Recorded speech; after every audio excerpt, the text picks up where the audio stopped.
Hello everyone, welcome to the course of the Survey of Major English-Speaking Countries. Today, we are going to learn Chapter 10, The History of the United States. This lecture is about Lesson D, Gold Rush in California, America. In this chapter, the author follows the path of humanity's most desired commodity, introducing people's feverish attachments in the westward expansion of the United States in the 19th century. This lecture will focus on two questions. What is gold fever in California, and how did it change American West? At the beginning of the 19th century, America was just a young nationality with a narrow strip of 13 states at the coast of the Atlantic Ocean. Between 1803 and 1861, the people and institution of the country expanded into what is almost today, with 3 million square miles in border. It is a process of economic exploitation and territory expansion waged by the Americans from Appalachian Mountain to the west. Land hunger became a fever, even for the government. In the single biggest real estate deal in human history, President Thomas Jefferson bought vast Louisiana territory from Napoleon Bonaparte. Through purchasing or war, America laid hands on Florida, Texas, Oregon, and California. The same moment California became American, it became the nation's greatest treasure. Volcanic magma in a fault zone beneath the Sierra Nevada created cores in the process of cooling and pressure over millions of years. And within the cores is gold. The seam is one of the densest on the planet. Rocks eroded, and the riches were released. January 24th, 1848, carpenter James Marshall found a 3-ounce nugget in the California River, which was 2 months' pay in his hand, and millions of dollars more beneath his feet.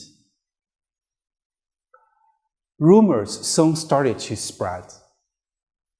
On August 19, 1848, the New York Herald was the first major newspaper on the East Coast to report that there was a gold rush in California.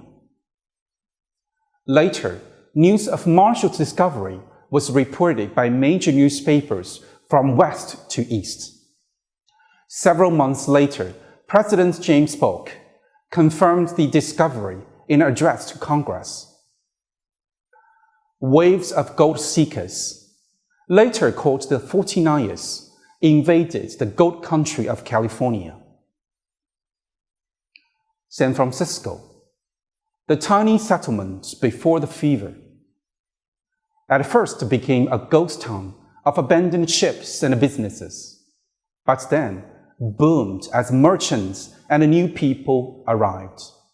The population of San Francisco exploded from perhaps 1,000 in 1848 to 25,000 full-time residents by 1850.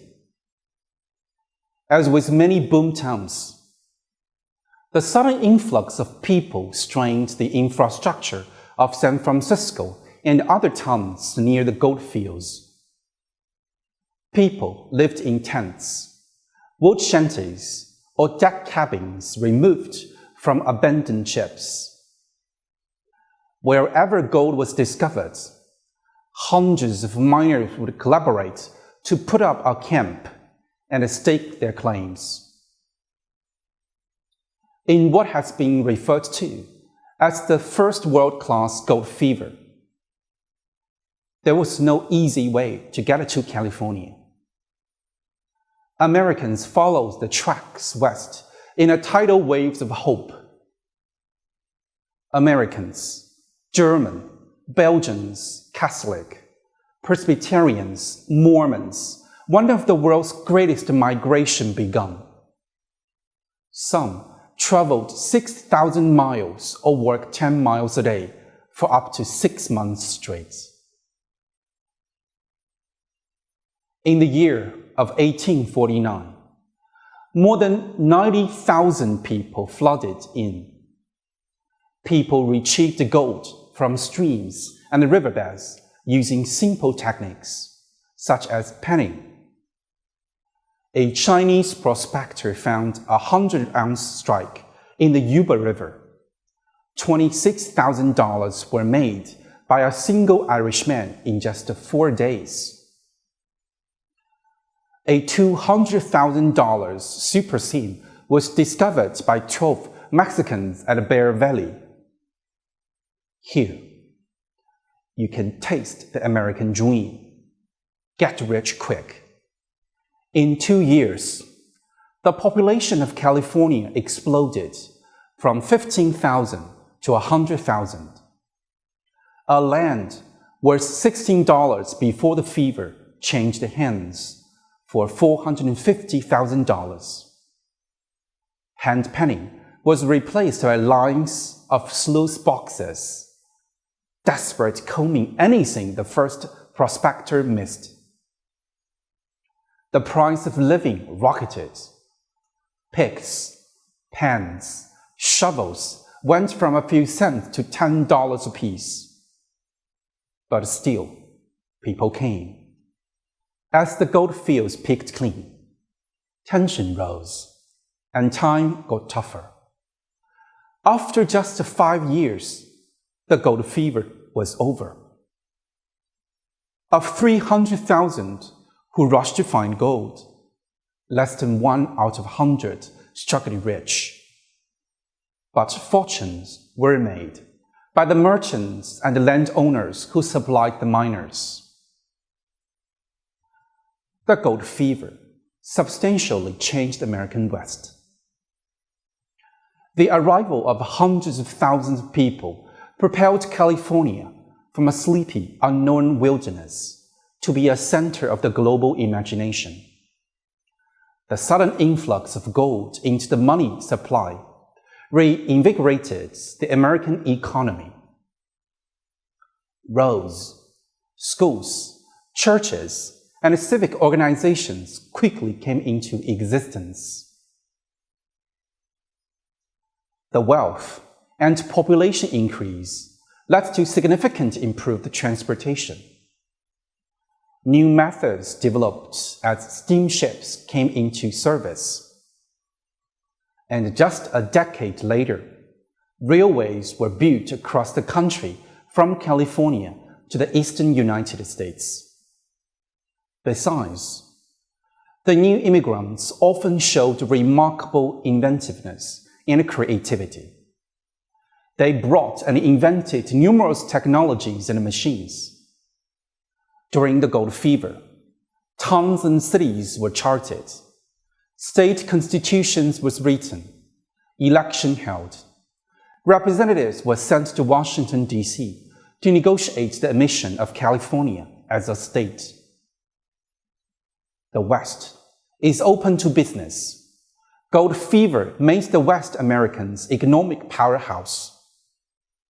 From the dirt and the people's dream came the great cities and state. The gold rush stimulated economies around the world as well.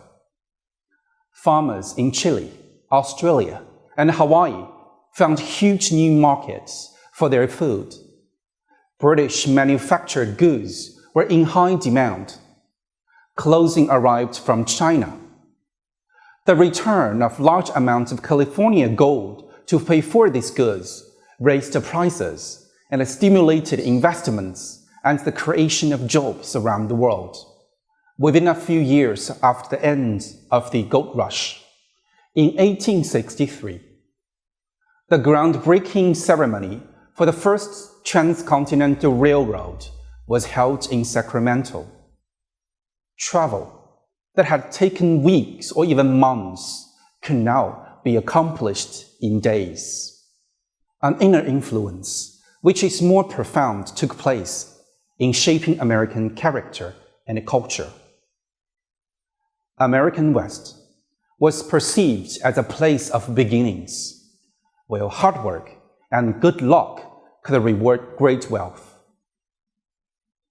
Generations of immigrants have been attracted by the California dream. Farmers, oil drillers, movie makers, and airplane builders have each had their boom time in the decades after the gold fever. There are consequences as well. On the way to West, there were tolls. Natives charged money for roads and river crossing. But the greatest toll of all is human lives. In all, 20,000 people died reaching the West. 10 graves for every mile. A number of immigrants were from China. Several hundred Chinese arrived in California in 1849 and 1850. And in 1852, more than 20,000 landed in San Francisco. Their distinctive dress and appearance were highly recognizable in the gold fields. Chinese miners suffered enormously, enduring violent racism from white miners who aimed their frustration at foreigners. To this day, there has been no justice for known victims. Further cruelty towards the Chinese led to the legislation such as the Chinese Exclusion Act and the Foreign Miners Tax. The gold fever initiated the California genocide. Native Americans, dependent on traditional hunting, gathering, and agriculture, became victims of starvation and diseases, as toxic chemicals from prospecting operation polluted the environment and destroyed habitats. The huge numbers of newcomers were driving Native Americans out of their traditional hunting, fishing, and food-gathering areas. To protect their homes and livelihoods, some Native Americans responded by attacking the miners. These provoked counterattack on native villages. The Native Americans, outgunned, were often slaughtered. In many areas, systematic attacks against the Indian frequently occurred. Their homes were burned down, cultures were eradicated. Many tribes were forced to relocate onto reservations. U.S. Army Private John G. Burnett once wrote, "The sufferings of the Indians were awful. The trail of exiles was a trail of death. I saw as many as 20 die in a single night of pneumonia, cold exposure. The Act for the Government and Protection of Indians, passed on April 22, 1850, by the California legislature, allowed settlers to continue to the California practice of capturing and using native people as bonded workers. It also provided the basis for the enslavement and the trafficking in Native American labor, particularly that of young women and children, which was carried on as a legal business enterprise. Raids on the villages were made to supply the demands. The young women and the children were carried off to be sold, the men and the remaining people often being killed in genocidal attacks. Despite resistance in various conflicts, the Native Americans' population in California, estimated at 150,000 in 1845, was less than 30,000 by 1870. In conclusion, the effects of the gold fever were substantial.